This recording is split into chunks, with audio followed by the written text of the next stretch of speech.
So the key point and summary on the assessments, in the needs assessment process, tag or identify the problem, determining who is the customer, gathering the data, analyzing the data.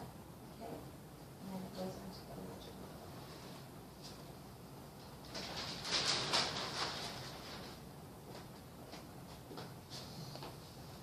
We're going to talk about identifying results-oriented plans. I know everybody's so excited about that, right?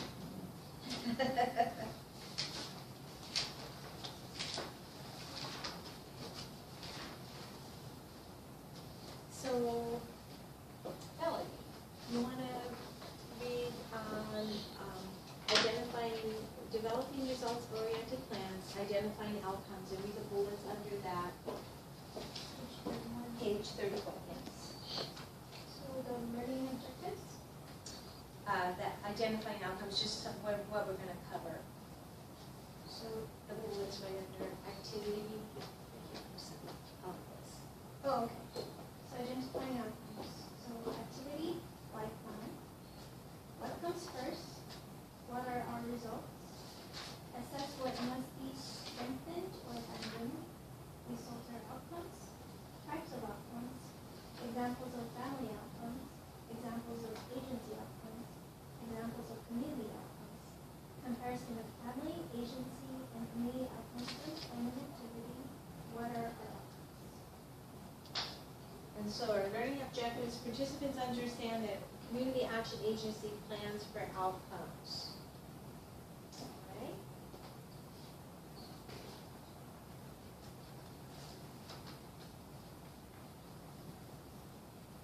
So why do we plan? Anybody have any idea?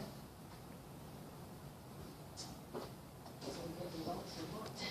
To get the results we want.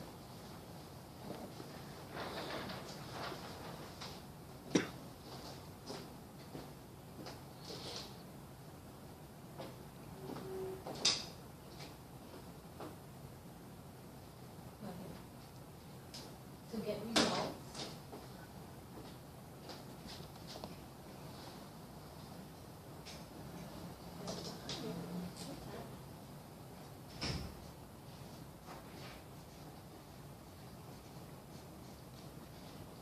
What happens if you don't have a plan?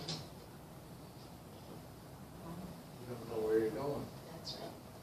You're all over the place, right? But it also, sometimes we're so task-driven, you know, we just put it on automatic pilot and we keep doing that. It's like you're going to do an event, right? And so you've done 100 times, so you just sort of say, okay, we're going to do this, and you don't spend a lot of time planning. And if you don't spend the time planning, what happens? It doesn't come out as well, right? Because it's just kind of all over the place. And sometimes, too, when you're just so involved in the day-to-day activities, and you don't take the time to plan, you don't have a way to look for a vision for the future. It also helps you establish, 3 to 5 year goals, when you're planning, so that it's not just always about tomorrow, but it's, more long term. And then consider strategic and comprehensive ways of how to address the anti-poverty mission. And then, as Colleen said, it also then helps you get the results that you want, because you know where you're going, you know what the plan is. Okay? So on page 33, it says, what comes first? So we got the grant, now what do we do? And some organizations do that. They're worried about funding, so they just start perusing through all the grants that are available, and some grant writer writes a grant, and then voila, the grant appears one day. And then you have to implement it. But because the people that are going to implement it weren't involved in the planning of it, what happens? You can't execute. You can't execute, lots of confusion. And then also it could cause mission drifting, right? Because you're going after funding, but you're not really looking at, is the funding tied into the mission of what you're doing. So I think it's really important, to going back and really understanding, you know, what are your outcomes, your desired outcomes. So we propose this is not a way to seek funding support or to allocate resources in your agency. Rather, you should decide how each funding source and other source resources can support your mission and meet the identified need. They also want to consider how the agency resources support the outcome that you wish to achieve. So looking on page 34, Mary, you want to read a little bit? Page 34. What are our results?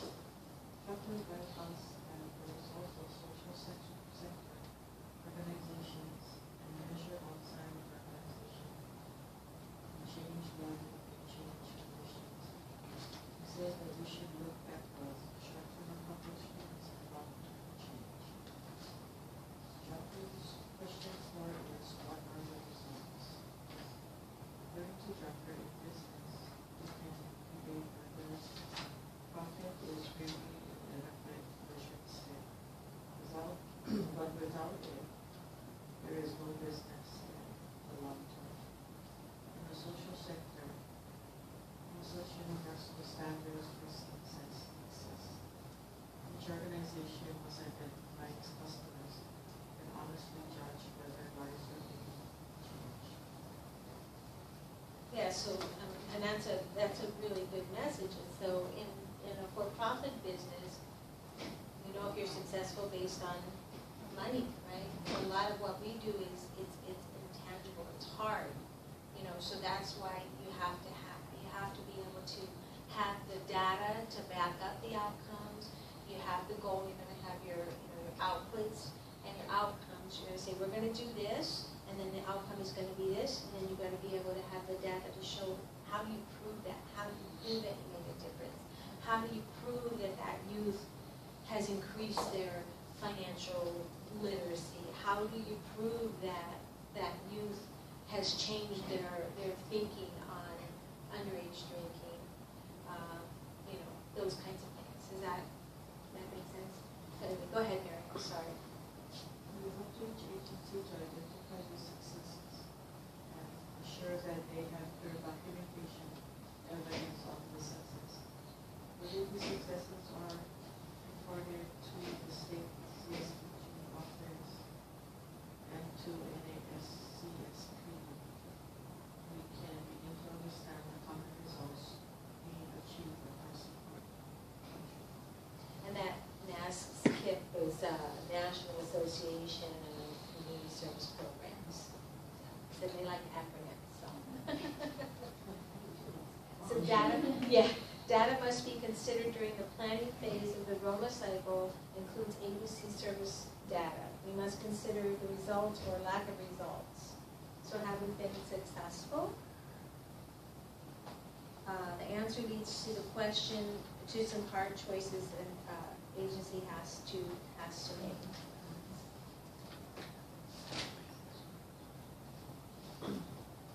And so how do you know if you've been successful?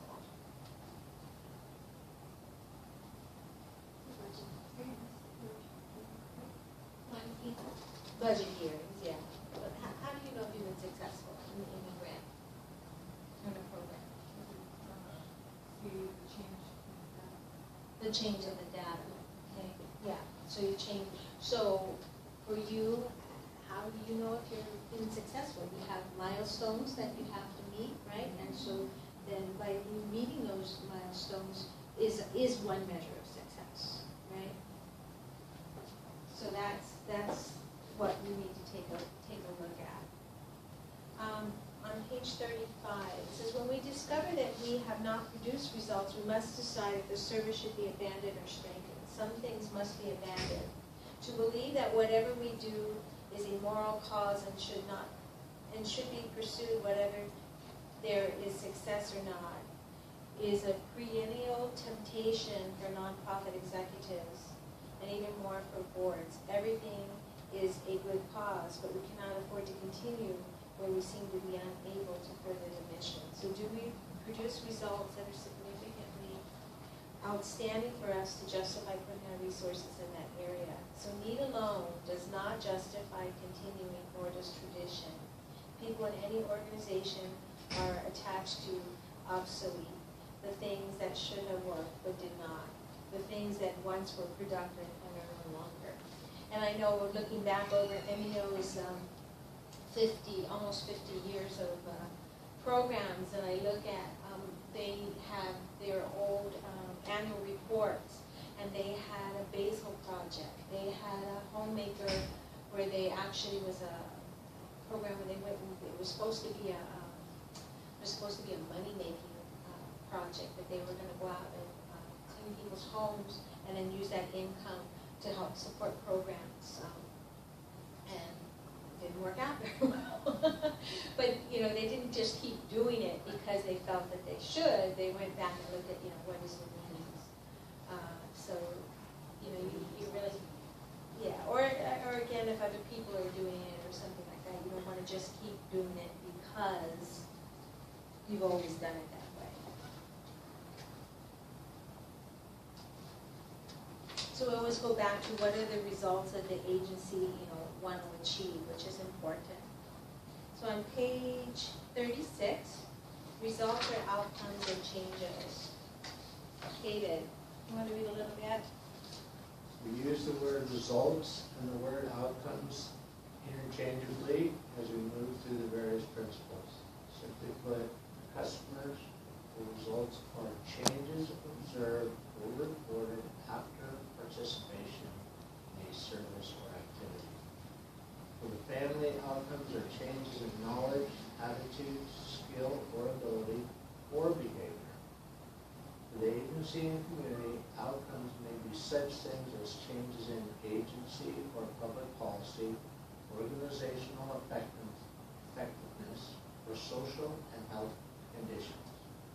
CAAs and CSBG eligible entities, whether private, nonprofit, community-based organizations or agencies of local government who provide direct services and/or use subcontractors, produce outcomes for individuals, families, their community, and the agency itself. Okay, and so that goes back to, you know, what we were talking about here, the six national goals. And how they,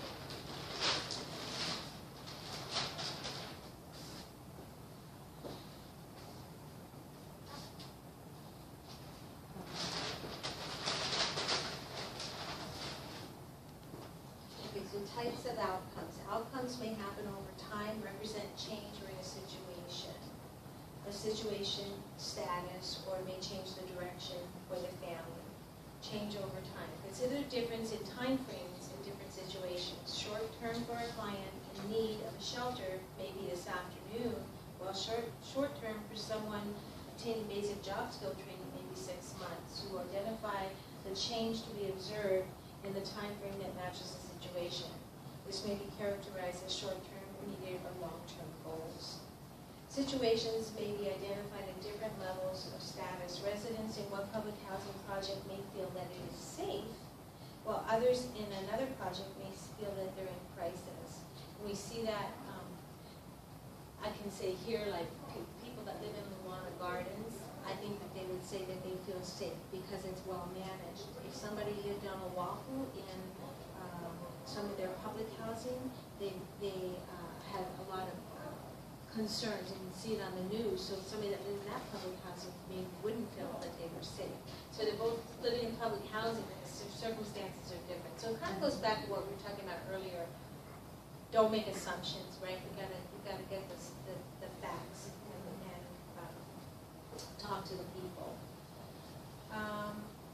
And it says, depending on the location, neighbors, and other environment, some housing situations also could be considered thriving. So then we also look at another outcome might be a change in direction. A positive outcome indicates progress towards a goal. A neutral outcome may indicate stability or no change. A negative outcome may indicate that the situation has changed for the worse. So examples of family outcomes. So these are part of the national goals, and we actually have to report on these. We have a reporting tool that we use that captures all of your programs. And this is what we were just sharing with you the other day.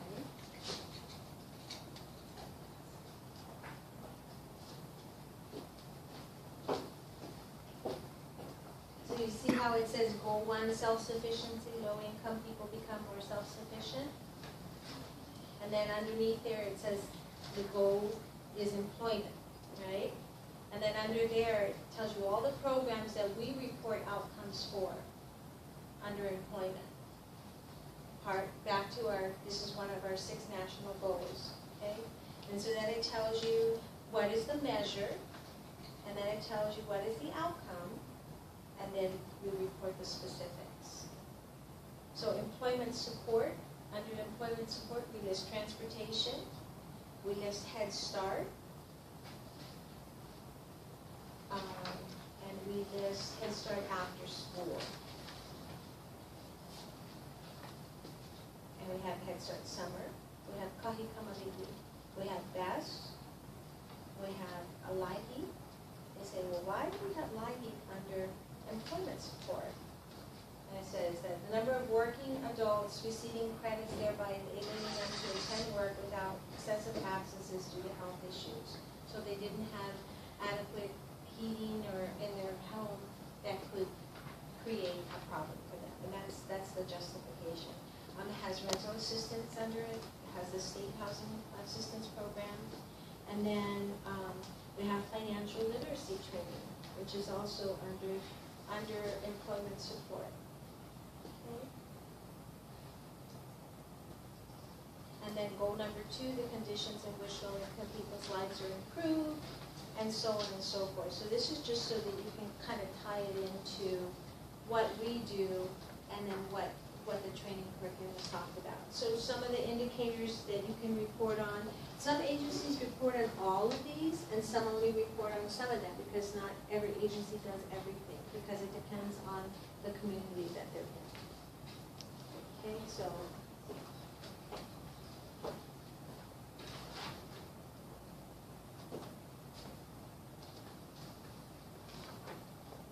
Let's look at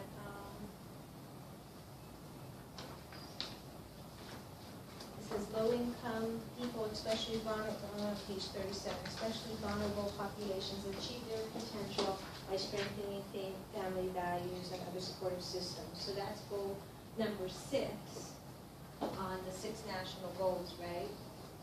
And this is all the different outcomes that you can report on under this particular area.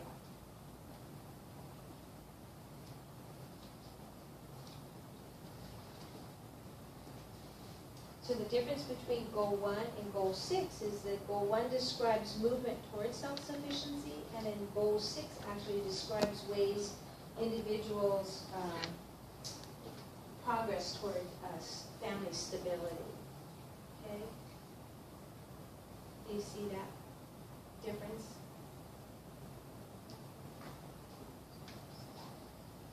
Then on page 38, it talks about examples of agency outcomes, partnerships among supporters and providers of services to low income. This is goal number 4, which is an agency goal. It says agencies formed or maintain partnerships and collaborations to coordinate service delivery, improve program efficiency, streamline administration, and or eliminate duplication of services. So Homeless Alliance would be one of those. We're on the HCAP-DA, which is the Hawaii Association for Community Action Programs.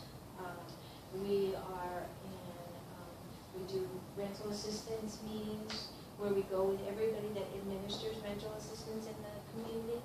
And we have a meeting every month to make sure that we're not duplicating services. We have the Maui nonprofit directors that we're members of, so that we have all the other nonprofit directors that meet once a month, and they actually meet in this building. And then, again, making sure we're not duplicating services, but also it's capacity building, right? We're reaching out and doing collaboration. Agency increase their capacity to achieve results. That's goal number 5. So this covers our agency staff, our volunteers, and our board. And this says agencies that are well-run meet accepted standards of excellence, demonstrate continuous improvement and capacity to meet the needs of low-income individuals and families. So some of the ways to measure that is agency leverage external resources, including in-kind or donated time to increase its capacity to serve low-income people. Agency maintains sufficient discretionary funding to support unexpected negative cash flow. Agency acquired or maintained an common intake system that tracks clients across all agency programs. And that's something that we've been working toward even more so recently, where we're standardizing the questions that we're asking on all the intake forms so that we can get good information. Agency increased ability to document client achievement and outcomes. Agency improved implementation of the full range of ROMA activities. Agency's board monitored and improved functioning to support an active tripartite board. So we have to report on how many board meetings we have. We have new board members. Do they have quorum at all of their meetings? Do they have any kind of training or development? Because that's all, it shows that you have the strength in your organization to be successful. And that's what that increased their capacity to achieve results. Okay. Agency staff obtain credentials to improve their capacity to achieve results. So Cassie, you're going for you're getting your certification in substance abuse. So that is, those are all kinds of measures that we can say that, yeah, as an agency, these are the things we're doing to show that, to support our clients and be successful. Okay?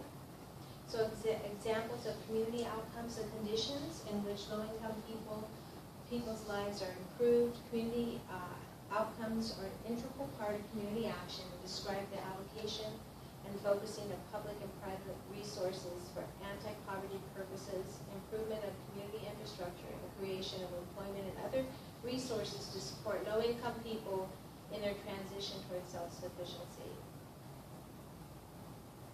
So low-income people have improved access to employment, housing, municipal infrastructure was maintained or improved the supply of jobs. A lot of times it's like, that's what job creation is really a powerful output. So that's really what's great about BDC is because they start businesses so they actually create jobs. And even though they'd say, oh, it's only 2 or 3 businesses, but if they create 5 jobs, that's pretty powerful. Or 6 jobs, that's a lot, especially in a small community.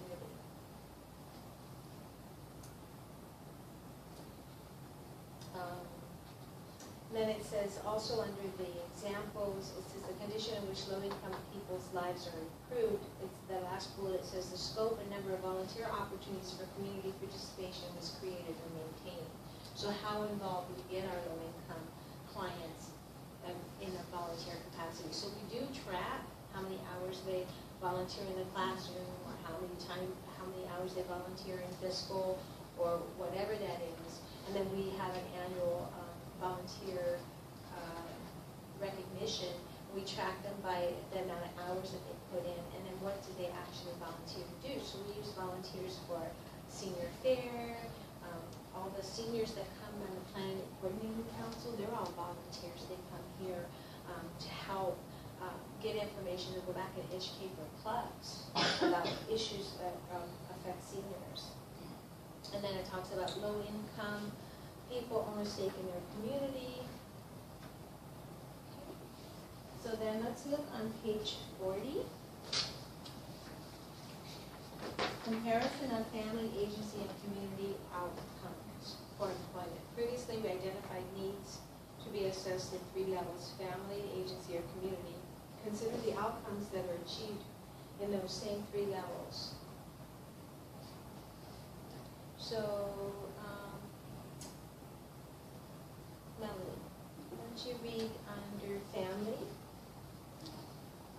Family employment outcomes can address an individual's employment status such as secured employment, full, part-time self-employment, improved earnings from income, or receive additional benefits which may be employment. The agency? Agency employment outcomes can address the relationship of the CAA with other government, community, and private sector organizations to provide additional resources and access to employment. Partnership established with public agency for job training and employment placement for low-income people. Agreement made with private corporation for placement of low-income people into employment. So an example of that would be,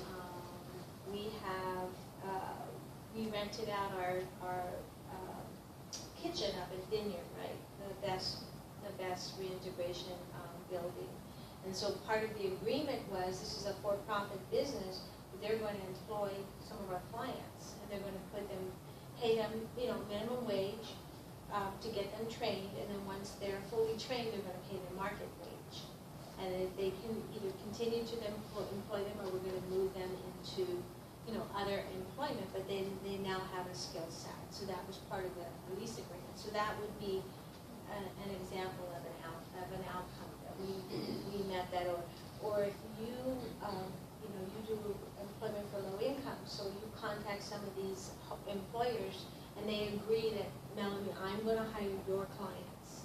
Okay, so you're creating those opportunities for them because you establish that relationship. Unlike you just tell the client, well, here's a list of employment opportunities, and they go out and do it on their own. You've set up that agreement. Now, you want them to be independent, but you've started the relationship, so you help create that opportunity for them. Does that make sense? Okay, Colleen, community? Community employment outcomes can address factors that affect the ability to secure and maintain employment. New jobs were created in the community. Additional public transportation routes, increasing access to jobs for low-income persons were created. Second shift child care opportunities for low-income persons were expanded. Unemployment rate decreased.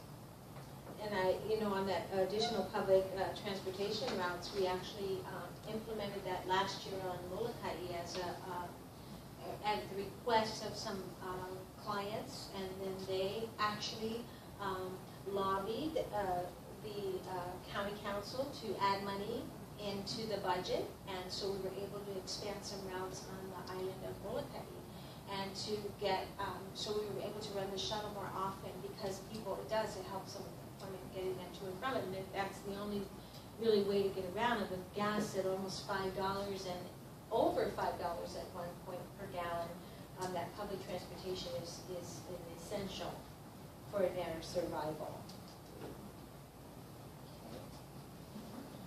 So, what are our outcomes?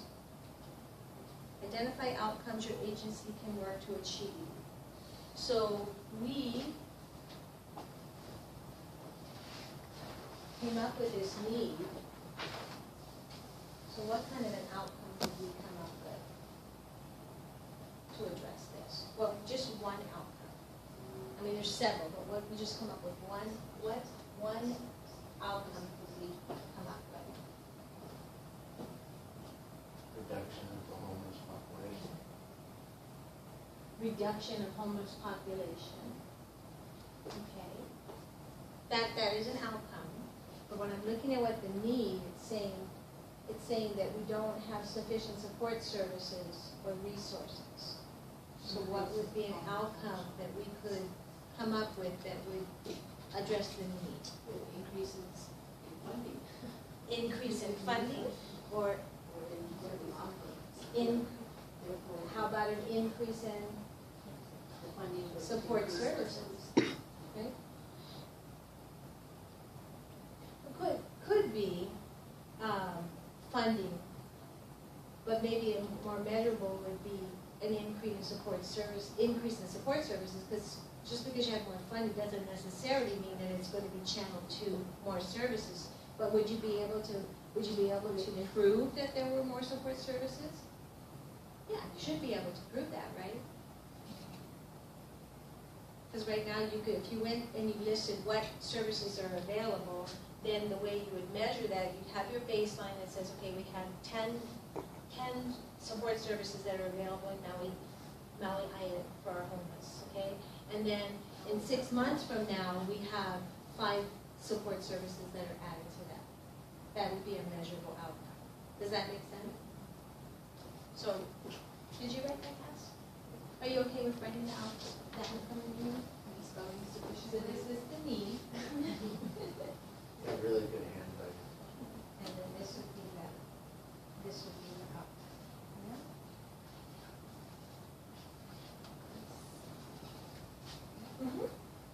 Yeah? Yeah, and it's good because you keep it simple, you know. I mean, some outcomes are, she's a perfectionist.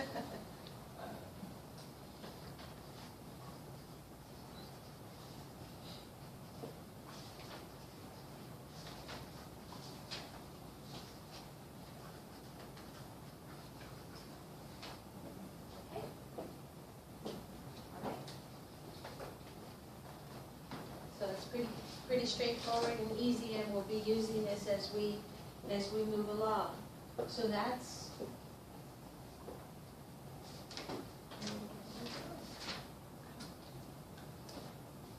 we're going to put our O.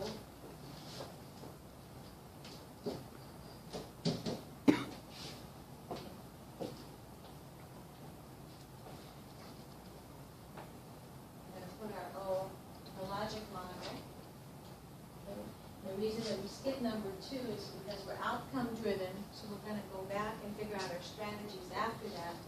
But right now we're going to focus on the outcome, right? So you got your mission, which is, you know, the base, that's your compass. Then you figure out what the need is, and then you figure out, okay, so what outcome do you want to achieve, and then you can know the rest of it. Okay? Can you see how those 3 kind of tie together? So and the need and the outcome is important, right? So what, you know, this is the so what. So what? You know, that's what they want to know. Is it, a lot of times you read things and it's kind of fluffy, you know, and it's not real clear about what, you know, what is the tangible outcome that's going to make a difference. You always want to say the so what. That's when we were telling, we're educating clients about, you know, telling their stories. Not just, oh, thank you, but so what? What difference did it make? What difference did getting that job make in your life? What difference did the rental assistance, what difference did my child participating in underage drinking prevention? What difference did my participation in MEO BBC? What difference did that ride that I got to work make? What difference did that ride to my grandmother to get to daycare every day make a difference in my life? Because if grandma didn't get that ride to daycare, I wouldn't be able to work, and I couldn't support my family.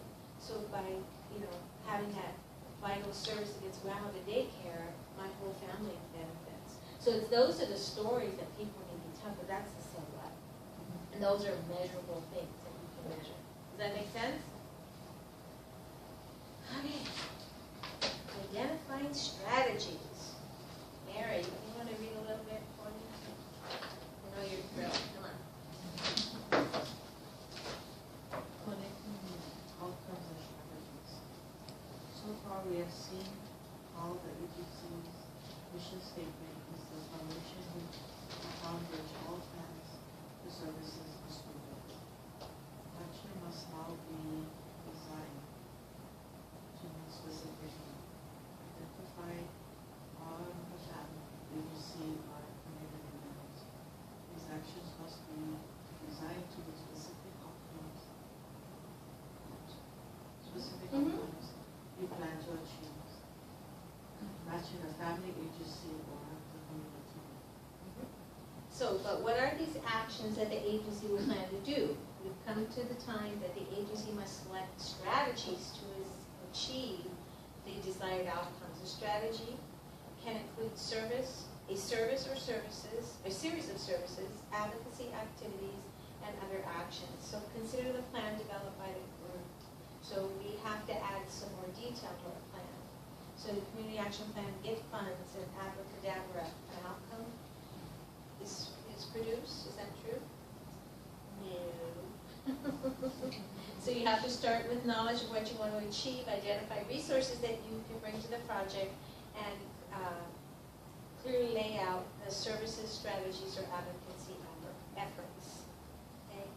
So as an agency, page 43 it says, as an agency considers its actions with its available resources targeted to achieving identified outcomes for families, communities, and agency, will it be a service provider, a self-sufficiency, anti-poverty agency, or both? So provision of services model. Cassie, want to read that table? Agencies that are organized to meet specific short-term services, such as emergency services, transportation, weatherization, sometimes serve many customers. The challenge is being able to identify long-term change in the customer journey. Providing services because funding is available can distract you from a more effective selection of services and strategies. Failure to link activities together to form a comprehensive set of services and advocacy strategies may reduce your effectiveness in assisting customers to move out of poverty. Sometimes there are unintended consequences of doing the same services you always have done, enabling the continuation of poverty. Yeah, so you want to, I mean, sometimes the emergency service is important, but how is that going to impact the long term? So that's, and making a case for that is sometimes a little bit more challenging. So later on, if you go back and you look at this, it has measures, it has outcomes, and you can kind of see how did we come up with that. And it ties back into the goals, the national goals. David, do you want to read the strategic thinking model? I would love to, Debbie. Thank you. You're so accommodating. Strategic thinking model. The development and comprehensive strategies must include an understanding of the power of bundling services rather than providing services that meet an isolated need. Agencies must find ways to identify the combination of services that are most effective for helping to change lives and support movement out of poverty. In addition to providing direct services, agencies must explore the impact of creating community engagement strategies, advocacy and policy change strategies, and other activities that are focused on reduction of poverty. Agencies must strengthen partnerships to meet the needs that the agency cannot address alone. The end. Really? Yeah, so I think that, we do a good job of bundling our services, and we do a lot of collaboration. Because a lot of times organizations, they kind of function in silos, and then you don't look at, holistic service. So I think that's why doing the service plans or the intakes with the clients are so important, because you see, their needs are much greater than that. And I see a lot of internal referrals going on, and I also see a lot of external referrals. I know we've even had some people in business classes that we ended up referring to other programs within the organization, and vice versa. People that have come in for rental or whatever, and then they end up going to business class, or they refer them to transportation for service or service for their family or their Head Start, and they refer them into employment training programs. So there's a lot of that. I know in community services, Jerry goes and he does financial literacy for the Head Start families, which is, that's not necessarily his client, but you can see the benefit, that everybody benefits from that. The partnerships are not always nonprofit to nonprofit either, right? That's correct. It could be an employment agency, it could be like for us, the bankers, so. Yeah, and that goes back to, who are you, it's the direct clients and the indirect clients, or serve customers, right? And that's that's an excellent point. So, yeah, Melanie works with a lot of for-profit employers because she's placing people. You work with bankers that, they won't give those clients loans, but they'll help with the training and technical assistance. They'll do an assessment of their business plans and things like that. They sit in our loan review committees and all those kinds of things. So yeah, all those relationships are definitely important. So on page 44, it says, consider the needs identified in module 2 and the outcomes you identified. So now, want you to, as a group, come up with some activities or service interventions that would help us achieve this goal, this outcome. You would, now you're giving me the hard stuff. So what are some activities, services, intervention, or advocacy that MEO could implement to achieve that outcome? No right or wrong answer. So just sit as a group, kind of brainstorm, come up with a couple of ideas, and then we'll chew on it. Creating more partnerships? Well, This is verbal, non-verbal? no, just brainstorm together, and then we're gonna come back and talk about it.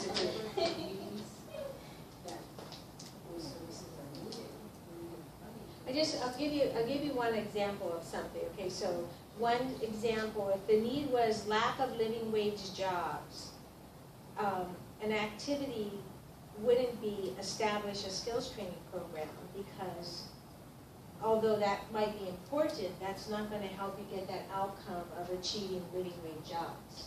Does that make sense? I'm going to pick another outcome now. No, it's doable. So just think about it, just brainstorm, and then we'll talk about it as a group. So that's on your grants, they call those outputs, right? What things are you going to do to make this outcome happen? Okay. And you have that, Melanie, in your grant, in your program, right?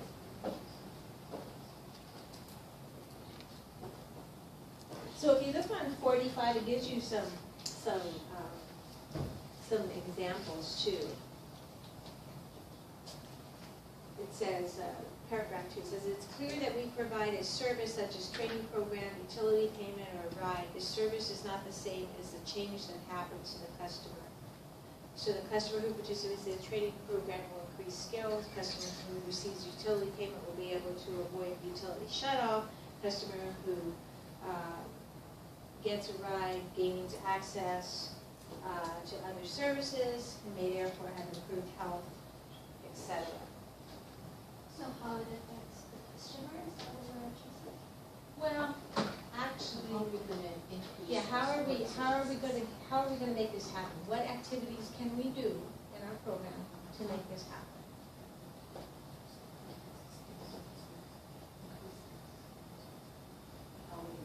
And it says it can be services, intervention, advocacy, etc.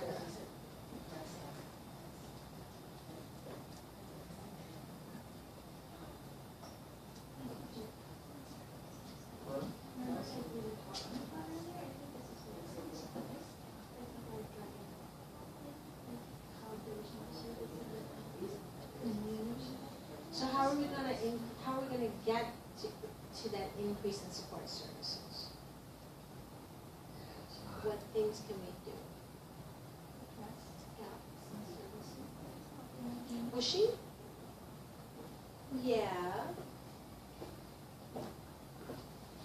Come on. That's what we're gonna do. You're going to advocate for it. And you talked about increase in fund. There you go. There you go. And then maybe support to run the services. Right. We need people to run it. We don't know if So that's the an issue or activities not. that we're going to do, the strategies, so you're going to advocate, right? We're going to advocate and secure additional funds, okay? And that's easy to measure, right? And then you're going to use the funds to contract with service providers, right? That's what the partnership is. I see it's going It gets very convoluted in a hurry. Well, you can do, I mean, just to keep this simple, you could just do, there's a whole bunch of things that you could do to make this happen, but does that kind of get you thinking? So maybe jot down a couple of more ideas and then we'll come back. lobbying and budget hearings. Well, like I said, to increase partnerships, right? That theoretically, you just touched on that by starting with getting funding, but also creating that relationship with different agencies, what increases the support services. Well, we say our community, so maybe there aren't any in that community. Our community does not have sufficient support services and resources to address the homeless population. So we're going to, our outcome is going to be an increase in support services, and how we're going to do that is through advocacy.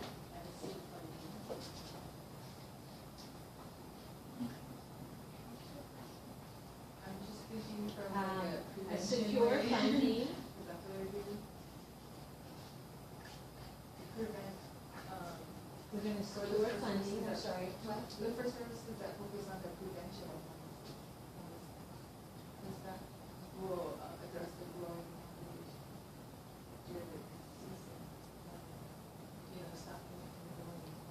Well, a good example would be, That would be where we would on use my the side of it, if you're increasing partnership, your relationship might be with the VA. You might increase a relationship or create a relationship with the VA to partner. That So will we're gonna have allow them, partnerships. we won't need the funding, but some of their funding with us as a partner might allow us to get, that's some of these people who are veterans off, out, off of the street, so to speak.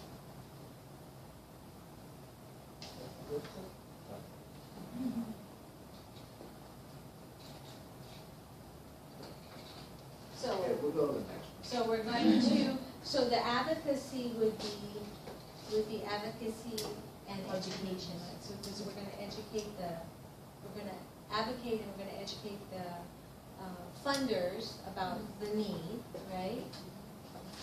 Excuse my back. And then we're going to secure the funding, because we're going to do such a fabulous job at this, right? And then we're going to get partners to help us implement these additional services. So we're not going to all do it all ourselves, And the right? partnership might be funding.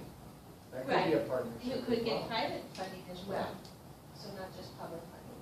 So does that, so can you see how this, so these are the activities that you're going to do to make this outcome happen, right?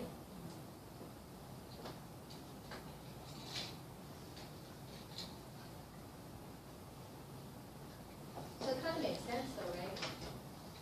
Then you have a plan. And so do you run your grants that way? You do, right? Because you have what you need, then you have your outcome, and then you have all these, they call them outputs, all these things that you're gonna do to make it happen. So same with your employment program, right? Same with your business. With your business plan, it's the same thing. You can do all these things to get the business up and going, right? Mhm. So some of that in order, an outcome might be, for you, you create, 6 jobs or whatever it is, and then all the services that you're gonna provide to that client to make that outcome happen. Okay? So, it says services and outputs, while community actions, okay, I read that. Okay, when we talk about the process of service, the quality of work produced by the service or other qualifiers regarding the service, we're talking about outputs. Think about other places where the term output is used. You hear about audio or video output in your computer, artistic output of a painter, or the output of a factory. In these cases, the term can be thought of as the quality of what is being produced, as also can be referred to the production process itself.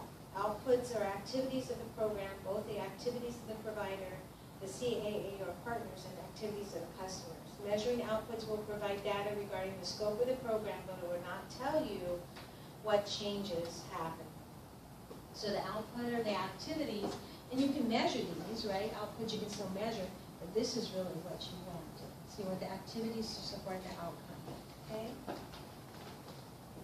So let's look on page 46.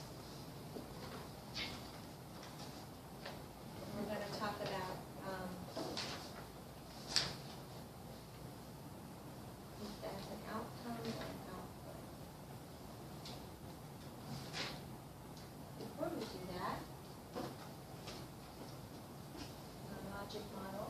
We have our service or our strategy, right? So we've got our needs, our outcome, and now we've got the service or strategy that we're going to use to get to that outcome. Ready with me, sir? Nobody's lost me yet. Okay? So let's look at the, let's do this activity just as a group, all right? Say it out loud with you. And I want you to tell me if it's an outcome or an output, okay? So outreach and recruitment. Output, okay? So everybody, next one, let's say it with feeling.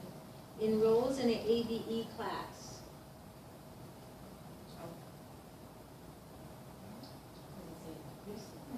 Exactly. Only enrolling is a output. It's the so what. Is enrolling, I mean, it might be an achievement for some, but is that really going to change anything? Not necessarily. Yeah, so if you know, they increase, the outcome of that would be they increase their knowledge, and then you have something that you could measure that, right? You have a pre-test and maybe a post-test that says before they went in, this was their skill level, and then after the class, this is their skill level. Class. It's still an output, correct. Completes an ABE class. Well, that was tricky. It could be, for some people, that could be an outcome because they are never able to complete anything. So the fact that they were actually able to complete something could be an outcome for them. But typically, it would be an output because you still, just by finishing it, doesn't necessarily mean it's going to do anything. So that would tie back to if that's going to be an output or not. It's the activity of giving them the food. But the outcome of that was that by having that food, giving the food itself doesn't do anything, but what is the result of that is the outcome would be that they ate and now they're no longer hungry. Okay? So does that make sense? Obtained 1 month of emergency rent. Very good. Able to stay in an apartment. Outcome. Prevented homelessness. Received check for utility bill. Okay, electric service is not shut off. It's outcome, yeah, because now. Yeah. And then received a referral to child care. Outcome.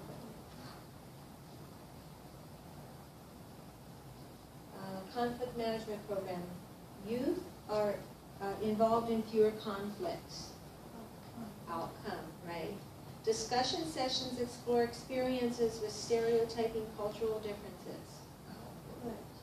Youth display greater tolerance of differing points of view. Outcome, yeah, because it's changing, yeah, it's something that there's a change, okay? Youth practice communication and negotiation skills. It's output, yeah, because it's an activity. They practice it, yeah. If it said youth improve, then it would be, because practice is an activity, right? So it goes back to the service, right? But if it said youth improve their communication, then it becomes an outcome. Does that make sense? Youth report more willingness to have friends with backgrounds different from theirs. And huge. Yeah, I'm just going to go over to employment. Just jump on if you want to do all of these. But I think you're getting it. So outreach and recruitment. Output. Enrolls in employability counseling. Completes apprenticeship and masters a skill.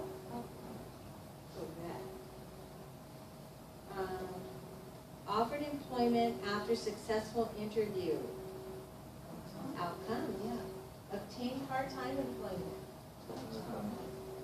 Obtain full-time employment. About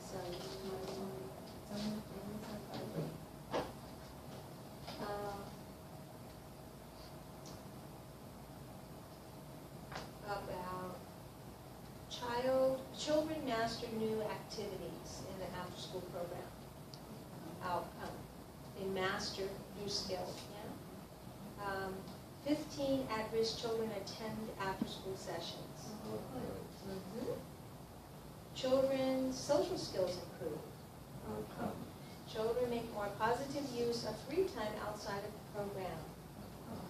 Very good. So everybody kind of got that? So it's, again, so if it's a service, typically it's going to be output, and then if it's a change, then you'll see, so because this is, we're saying we don't have enough, and then this is the change here is the increase, right? So that's why it becomes an outcome. Does that make sense? All right, now that you think you got all that down, now we're going to mess it up with proxy outcomes.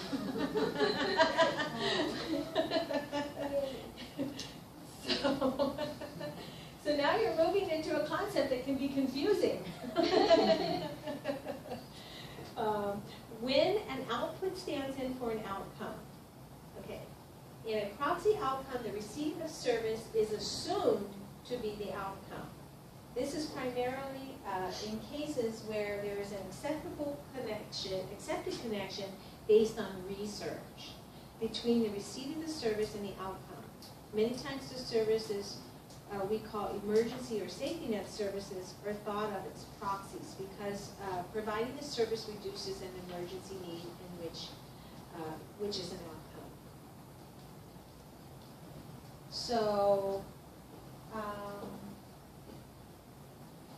so if we talked about how emergency services usually involve counting output, boxes of food distributed, and we really don't know if people actually have an emergency need met. No follow-up is usually done for these services to document it, but it is assumed that if someone gets a box of food, they will eat the food and therefore reduce hunger. So that would be considered, so it's an assumption. And it's kind of, and that was over in here. So the giving them the food is the activity.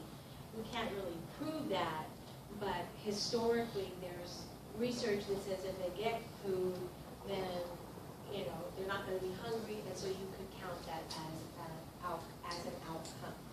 Okay? Outcome. A proxy outcome. Right, but an outcome of that was tangible would be they gained weight. That is true. That is true. That would be a good measure.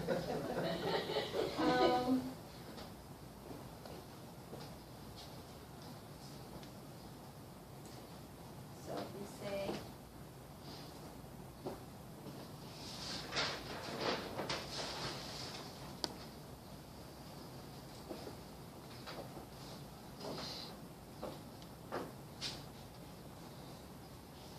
number of meals is an output,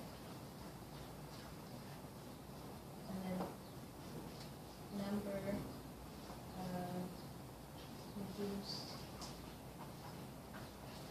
hunger, is an outcome.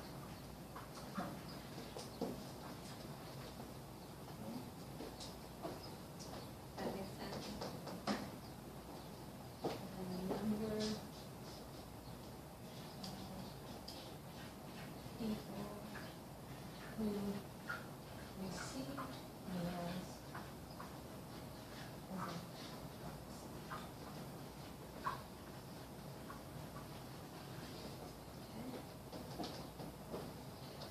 So it's kind of, I think there's statistical data too that says like, and you can find like something that's published and says that youth that participate in after-school activities have a reduced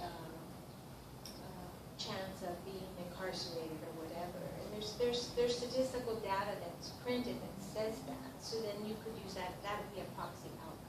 If we make that assumption, there's going to be a reduction, even though we may not go out and measure how many kids in the program didn't go to jail 5 years later. There's an assumption that it's going to reduce that. Right?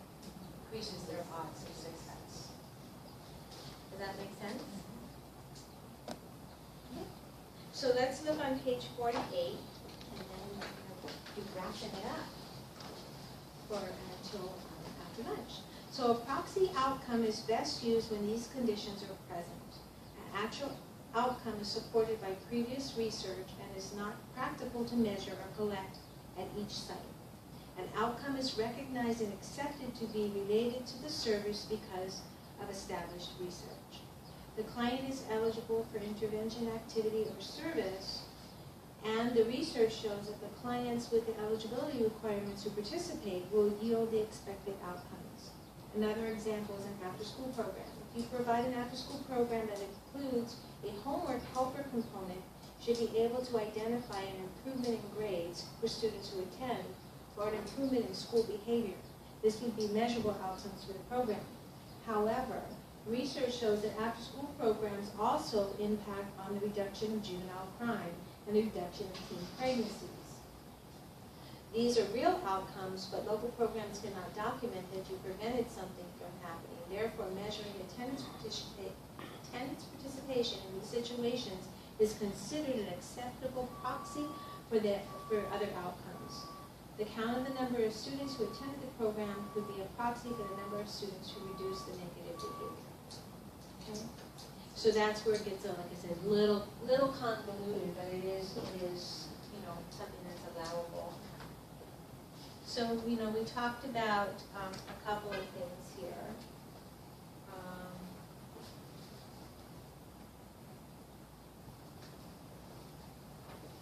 We talked about identifying strategies, we talked about outcomes, and we talked about proxy outcomes. And I think we have a better understanding of the differences between the three. So when we come back today, we're going to be doing some more work with this. But so now we know our need, it's a succinct need. We know that we identify our outcomes, and then we come up with the activities that we're going to do to achieve the outcome. And so, any questions, comments? No? Yeah, can we do it again tomorrow? Well, we have a break, and then we're going to come back, and then we're going to finish the rest of the modules today. But I do appreciate you hanging in there, and we will see you.